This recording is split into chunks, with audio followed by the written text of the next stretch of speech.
Harish Rana BTech की पढ़ाई करने के लिए पंजाब यूनिवर्सिटी जाता है, लेकिन उसके साथ वहाँ हादसा हो जाता है। वह छत पे से गिर जाता है और उसको अंदरूनी चोट हो जाता है। उसको घर वाले को जानकारी दिया जाता है। घर वाले आते हैं, उसको पीजीआई चंडीगढ़ लेके जाते हैं।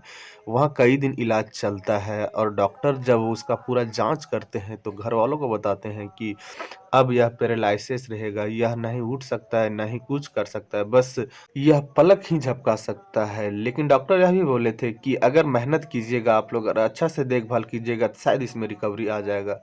इसी में परिवार वाले बोले थे कि हाँ, हम अपने बेटे को जी तोड़ मेहनत करेंगे और हम इसे फिर से रिकवर करेंगे।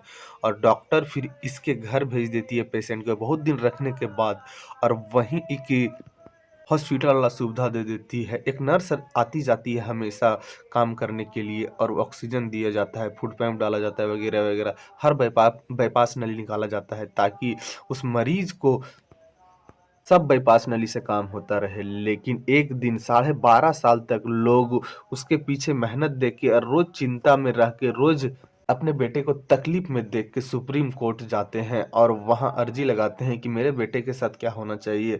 आखिर मैं कब तक, मैं बुढ़ापा का और चल चुका हूँ, मैं अभी जब तक जिंदा हूँ तब तक तो मैं देखभाल कर रहा हूँ, लेकिन हम लोग को मरने के बाद इसका क्या होगा। इसलिए अभी ही कुछ रास्ता निकालिए। तो सुप्रीम कोर्ट कुछ ऐसा रास्ता निकालता है कि परिवार वालों भी इसमें संतुष्टि जाहिर करते हैं और फिर उसी के आधार पे काम किया जाएगा। कहानी को पूरा सुनने के लिए वीडियो पर बने रहे। हाँ, तो नमस्कार, आप देख रहे हैं द रियल क्राइम और मैं आपके साथ रंजित साहू। 20 अगस्त 2013 का बात है। हरीश राणा पंजाब यूनिवर्सिटी में पढ़ाई करने जाता है, लेकिन 20 अगस्त 2013 के दिन था, वह 12वां फ्लोर पे खड़ा था और अचानक उसको नज़र घूमता है और वह वहाँ से गिर जाता है। गिरने के बाद आसपास के लोग इकट्ठा होते हैं, तुरंत ही इसको हॉस्पिटल लेके जाते हैं। लेकिन नज़दीकी हॉस्पिटल के डॉक्टर बोलते हैं कि इसे बड़ा हॉस्पिटल लेके जाना पड़ेगा और पीजीआई चंडीगढ़ उसे रेफर किया जाता है। इसके परिवार वालों को खबर किया जाता है। इसके परिवार वाले पीजीआई चंडीगढ़ पहुँचते हैं, वहाँ इसका उपचार चल रहा था, लेकिन इसका शरीर में कोई हरकत नहीं था।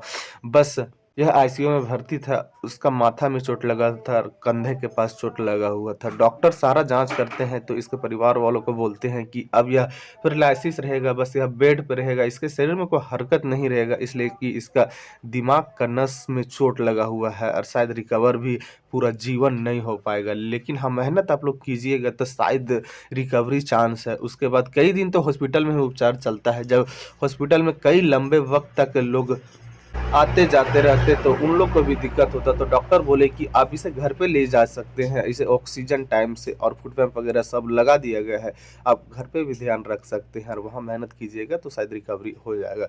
उसके बाद परिवार वाले उसे घर पे लेके आते हैं। एक हॉस्पिटल का सुविधा अपना घर पे ही देते हैं, हर तरह के इक्विपमेंट रखते हैं, एक नर्स को भी हायर करते हैं और उस नर्स को अपने घर में ही काम दे देते हैं, और वह हर रोज समय से आया करती और इसको जो भी रहता शरीर में बदलाव करने का, वो बदलाव करती, उसके बाद वह चली जाती। लेकिन पूरा दिन ध्यान उसकी माँ रखा करती। उसके पिताजी भी घर के बाहर रहते, लेकिन उसकी माँ जो थी वह उसी के बेड के बगल में बैठी रहती दिन दिन भर की शायद इसमें कोई हरकत आ जाए, कभी मेरा बेटा उठ जाए, कुछ बोले। लेकिन ऐसा होता नहीं। करीबन 12.5 साल तक यह मेहनत करती है, लेकिन घर वालों को भी यह चिंता से खाया जा रहा था कि अभी हम लोग तो हैं, इसीलिए इसका मेहनत देखभाल हो रहा है, लेकिन हम लोग भी अगर कहीं किसी तरह से गुजर गए तो इसका देखभाल कौन करेगा। इसलिए कि दोनों जो माता पिता थे वह बुढ़ापा के और थे, करीबन 60 साल उम्र था इन लोगों को। यही चिंता में ये लोग करते क्या है कि एक बार जाके कोर्ट में यह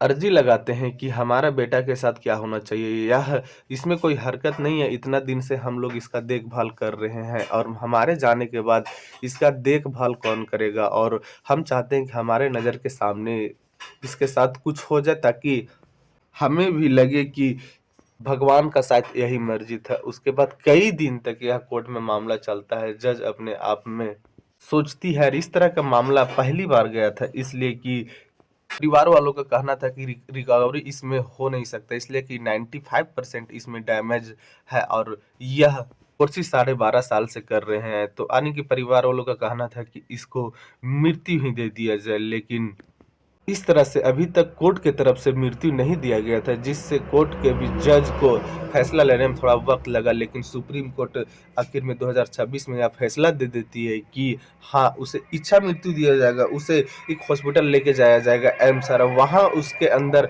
इलाज के लिए जो भी फूड पैम्प लगा हुआ है, ऑक्सीजन लगा हुआ है, वो धीरे-धीरे करके निकाल दिया जाएगा और वह अपने आप समय-समय से उसको ध्यान रखा जाएगा, पानी दिया जाएगा, भूख लगेगा तो खाना दिया जाएगा और फिर उसका धीरे-धीरे ऑर्गन काम करना बंद हो जाएगा और मृत्यु की ओर चला जाएगा। पहले उसको जाँच किया जाएगा कि क्या वह रिकवरी हो सकता है उसका, अगर पूरा तरह से नहीं हो सकता है तब फिर यह डॉक्टर फैसला लेंगे। डॉक्टर के निगरानी में ही, देख-रेख में उसको यह मृत्यु दिया जाएगा। कई लोग बोले कि इसको कोई तरह के जहरीला इंजेक्शन दे दिया जाए, लेकिन ऐसा अभी तक हुआ नहीं है भारत में और ऐसा करना भी उचित नहीं है। इसलिए जज यह फैसला देते हैं कि इसे कुछ दिन में एम्स भर्ती करवाया जाएगा और वहाँ डॉक्टर के ही निगरानी में इसका जितना भी इक्विपमेंट लगा हुआ है, जितना भी ऑक्सीजन वगैरह लगा हुआ है, वह धीरे-धीरे करके एक-एक करके निकाला जाएगा। उसे समय-समय से देख-रेख किया जाएगा, पानी दिया जाएगा और उसे जब तड़प होगी तब भूख दिया जाएगा, यानी हर कुछ दिया जाएगा और वह अपना इच्छा से मर सकता है। ये नहीं कि किसी का दबाव से मरेगा। वह हॉस्पिटल में 15 दिन भी रह सकता है, 5 दिन भी रह सकता है और अगर वह 5 महीना भी रहता है तो उसे 5 महीना तक भी देखभाल किया जाएगा। आज तक तो ऐसा अभी तक हुआ नहीं है, तो लोगों को अनुभव नहीं है कि यह कितना दिन का माजरा रहेगा। लेकिन डॉक्टर का कहना है कि ज़्यादा वक़्त तक नहीं सर्वाइव कर पाएगा, इसलिए कि यह जो है वह बहुत तरीक़ा के इक्विपमेंट से ही ज़िंदा है। इसमें परिवार वाले भी संतुष्ट नजर आए, इसलिए कि परिवार वालों भी काफी दिन से अपने बेटे को देख देख के तड़प रहे थे, हर रोज मरा करते। एक चिंता और चिता होता है, चिता आदमी को जलाने का काम करता है, एक बार जलाता है, लेकिन चिंता है कि हर रोज जलाता है। ऐसे ही उसका माँ बाप 12.5 साल से ये लोग अपने आप को हर रोज जलाते आए हैं, लेकिन उन्हें लग गया कि शायद मेरा बेटा का खुशी मेरे भाग में लिखा ही नहीं था, परमात्मा को शायद कुछ और मंजूर था। उनके बाप जो पिताजी थे वह मीडिया के सामने आकर बोलते हैं कि हमें यह हमारा बेटा का मुक्ति मिलेगा तो ही हमें संतुष्टि मिलेगा, इसलिए कि वह अब वापिस इस दुनिया में नहीं आ सकता है, तो फिर आखिर इसको क्यों दर्द देना। वह जिंदा भले नहीं है, लेकिन हर रोज वो भी तड़पता होगा जीने के लिए, लेकिन यह चीज वापसी नहीं है, तो फिर क्यों उसको इस तरह हाल में रखना, उसे मुक्ति ही दे दिया जाए, शायद वह मुक्ति ही चाह रहा होगा। और यह भी जो कोर्ट के जज है वह मंजूरी दे दी है, अब उसे एम्स में जल्द ही भर्ती करवाया जाएगा। उसके बाद उसके साथ वही किया जाएगा जो जज बोले हैं। अब अगला पार्ट, अगला कहानी में, इस कहानी में इतना ही। जय हिंद, जय भारत।